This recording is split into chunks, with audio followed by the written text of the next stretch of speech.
নমস্কার। আজকে ইনফোসিসেরও রেজাল্ট বেরোলো। কেমন ছিল ইনফোসিসের রেজাল্ট সেটা নিয়ে বলবো। আর ওভারঅল মার্কেট নিয়ে তো একটু কথাবার্তা বলবো। মন দিয়ে ভিডিওটা শুনবেন, কারণ আইটি সেক্টরের উপর একটু ব্যাপারগুলো নিয়ে আলোচনা করব। আর ব্যাংক নিফটি 52 উইক হাইতে বন্ধ দিল, সেটা নিয়েও আলোচনা করব। প্রথমে তো দেখুন যে যদি আইটির রেজাল্টে আসি, গতকাল ইনফোসিসের রেজাল্ট বেরিয়েছিল। আমি ভিডিওর মাধ্যমে, আপনাদের যদি মনে থাকে, এই ভিডিওতে বলেছিলাম উইপ্রোর খারাপ রেজাল্ট হয়েছে, এবং ভিডিওতেও বলেছিলাম যে উইপ্রোর রেজাল্টটা বা ম্যানেজমেন্ট এসে যে গাইডেন্সটা দিয়েছে সেটা কিন্তু খারাপ হয়েছে, যে গাইডেন্স স্লো ডাউন এসবের কথাগুলো বলা হয়েছে। আজকে ইনফোসিসের রেজাল্টে ঠিক সিমিলার অ্যাপ্রোচ দেখা দিয়েছে। ঠিক সিমিলার অ্যাপ্রোচ, যে স্লো ডাউন।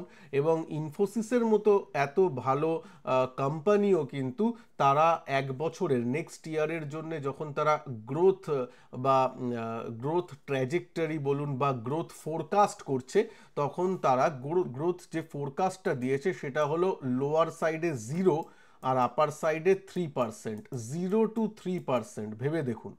মানে এক বছরে, নেক্সট ফিনান্সিয়াল ইয়ারে তাদের 0 গ্রোথ হতে পারে, বা ম্যাক্সিমাম ভালো হলে ম্যাক্সিমাম 3। এটা লোয়ার বাউন্ড, এটা আপার বাউন্ড, ভাবুন। তো বাজার এক্ষেত্রে মনে করে, সাধারণত যারা ইনভেস্ট করে বা এই করে, তারা ভাবে যে 0 to 3% গ্রোথ ব্যাপারটা দেখাচ্ছে। অন্যান্য কোনো কোম্পানির যদি গ্রোথ এর থেকে ভালো আমি দেখতে পারি, যার রেভিনিউ গ্রোথ বা এসব এর থেকে ভালো, আমি তার কাছে থাকবো। তাই জন্যই দেখবেন আইটি সেক্টরটা একটু ডাউনে আছে।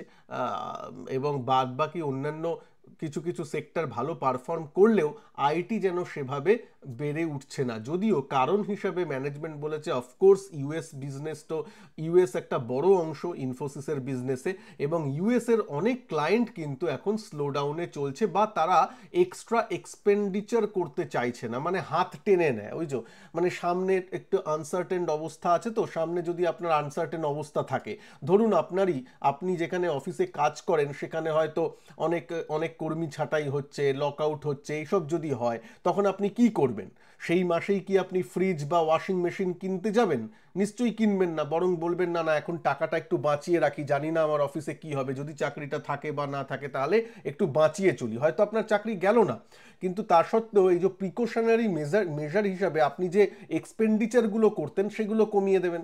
ঠিক এখানেও তাই করছে ইনফোসিসের যারা ক্লায়েন্ট, তারাও ঠিক এই অ্যাপ্রোচটাই নিচ্ছে।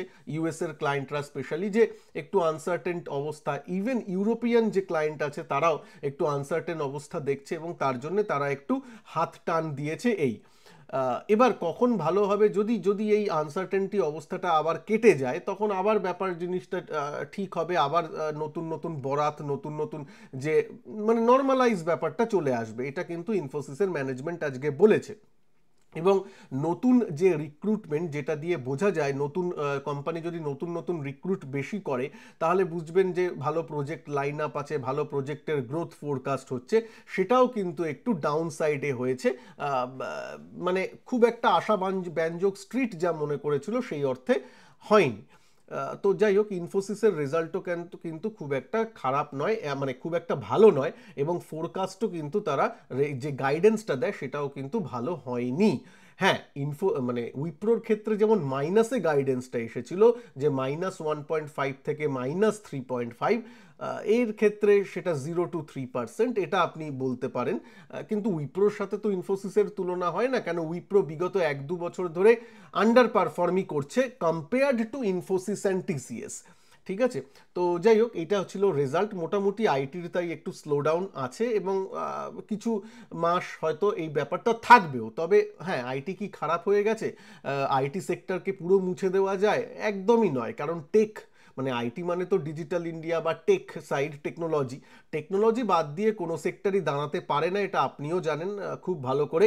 যেমন ফিনান্স সেক্টরের যেমন দরকার, তেমন একটা একটা যে কোনো সেক্টর দাঁড়াতে গেলে টেকনোলজি অবশ্যই দরকার। সুতরাং টেকনোলজির এরকম খারাপ অবস্থা যায়, মাঝখানে বুমও এসেছিল, মাঝখানে আবার ডাউনও চলবে, আবার বুম আসবে, এরকমভাবেই চলবে। এখন আপাতত একটু খরার ব্যাপারটা চলছে টেকনোলজিতে, এবং মেনলি সেটা আসছে ইউএসের এই আনসার্টেনটি থেকে।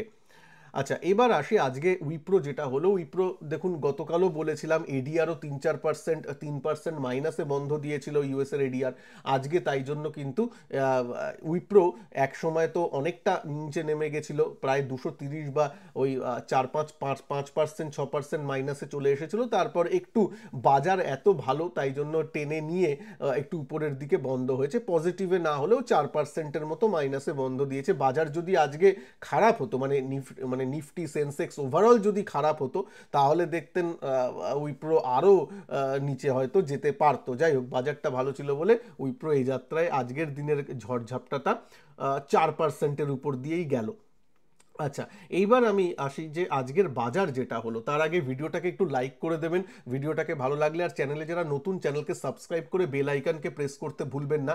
আর আর আপনারা যারা এখনও আমার সঞ্জয় টক্স এই অ্যাপটা গুগল প্লে স্টোর থেকে ডাউনলোড করেননি, তারা কিন্তু প্লিজ এই অ্যাপটা ডাউনলোড করে নেবেন। এখানে আমি মাঝে মাঝেই ফ্রি ওয়েবিনার এবং ফ্রি ক্লাসেসের ব্যবস্থা রাখি, যেটা আমি এই মাসের শেষের দিকে বা এই মে মাসেও আমি আবার একটা ফ্রি ওয়েবিনার করব, সেটাও এখানে পেয়ে যাবেন। প্লাস মে মাসের 3 তারিখ থেকে আমার ইনভেস্টমেন্ট অ্যান্ড পোর্টফোলিও রিব্যালেন্সিং এর উপর কোর্স চালু হচ্ছে মে মাসের 3 তারিখ থেকে, যেটাকে কিন্তু বিগিনাররা যারা আছেন এবং যারা অনেক দিন মার্কেটে আছেন দুজনের জন্যই কিন্তু সমানভাবে জরুরি বিনিয়োগ এবং পোর্টফোলিও রিব্যালেন্সিং। সেটা যদি জয়েন করতে চান প্লিজ 3 তারিখে, মে মাসে 3 তারিখ থেকে শুরু হচ্ছে, তার আগে জয়েন করে নেবেন।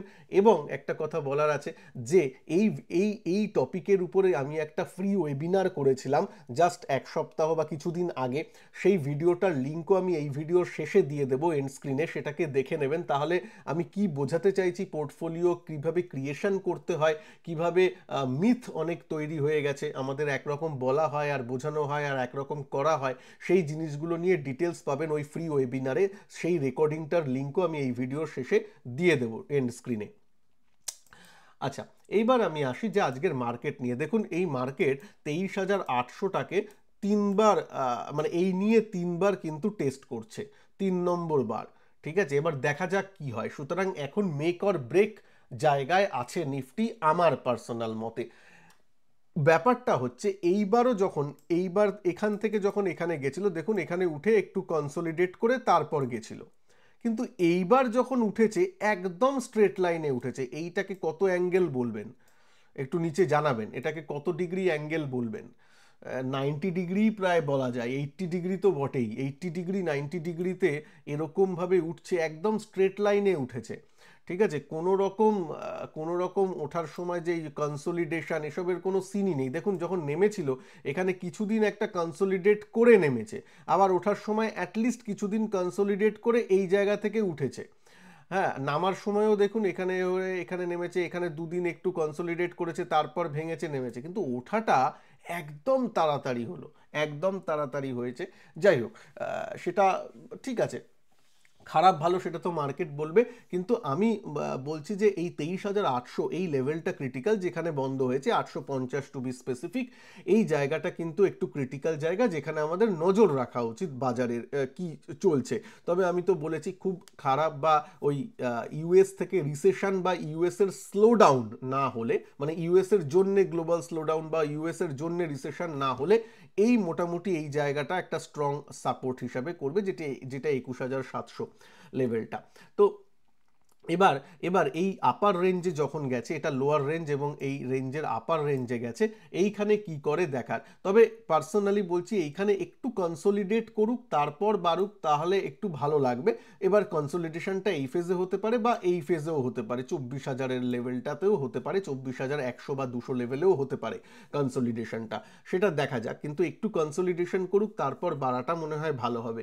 কারণ আজকে যদি এফআইআইদের ফিগার দেখেন, এফআইআইরা কিন্তু আজকে 4,600 টাকা ক্যাশ মার্কেটে বাইং ফিগার এসেছে, আর ডিআইআইরা একটু 2,600 টাকা 2,500 কোটি টাকার মতো সেল করেছে। ঠিক আছে, সেটা ডিআইআইরা ঠিক মতো বুঝেই করে।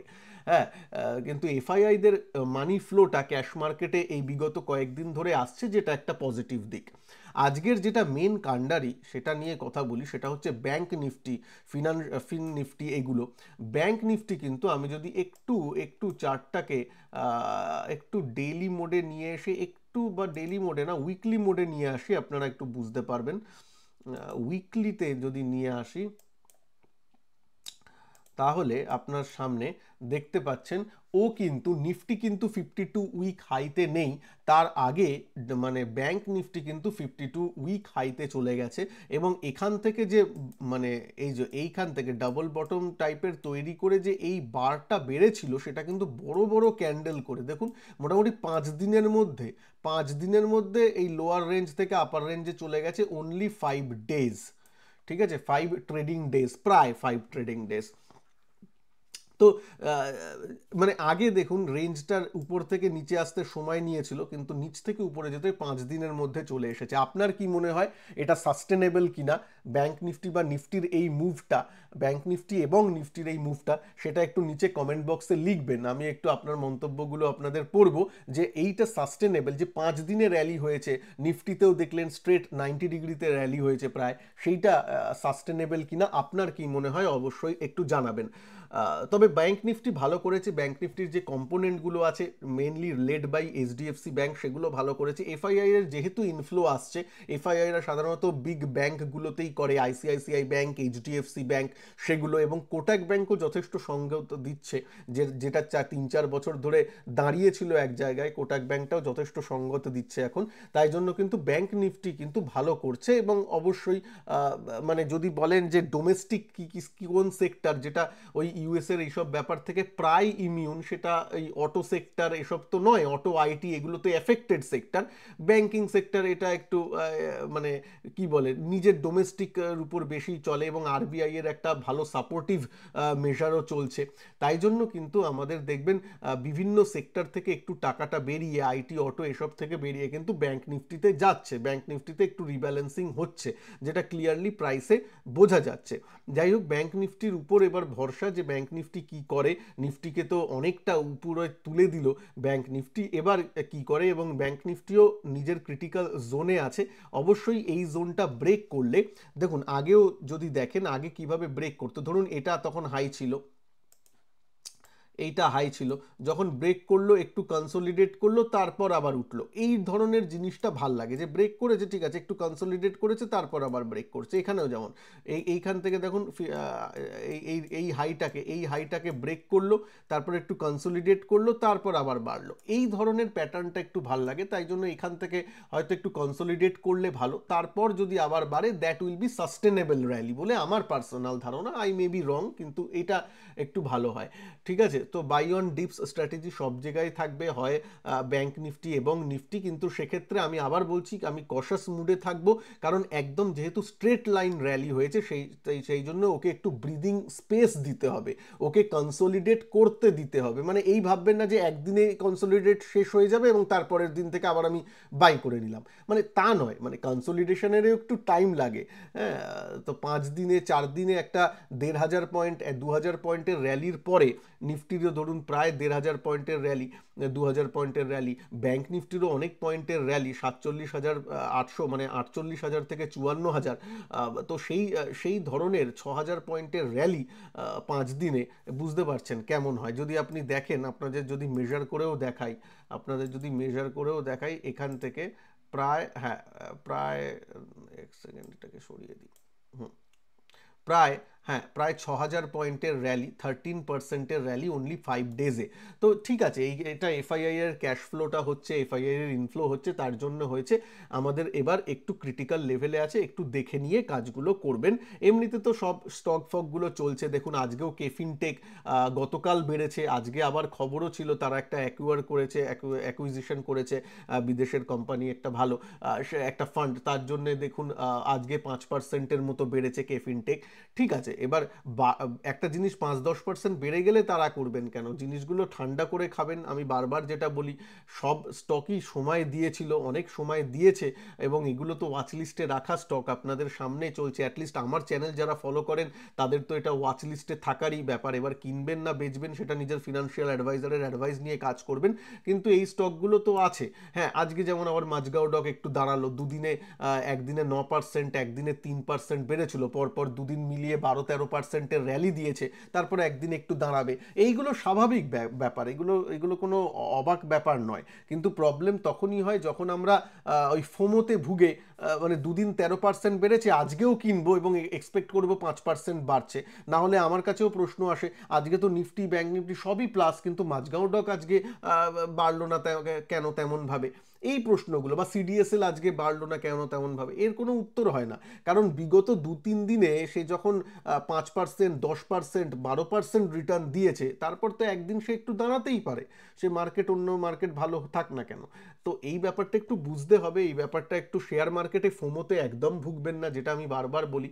ওকে, সাবধানে ট্রেড করবেন, সাবধান সবসময় অবলম্বন করে এগোবেন। পোর্টফোলিও তৈরি করার তো এই কনসলিডেশনের বাজারে যে কোনো লেভেলে পোর্টফোলিও করা যায়।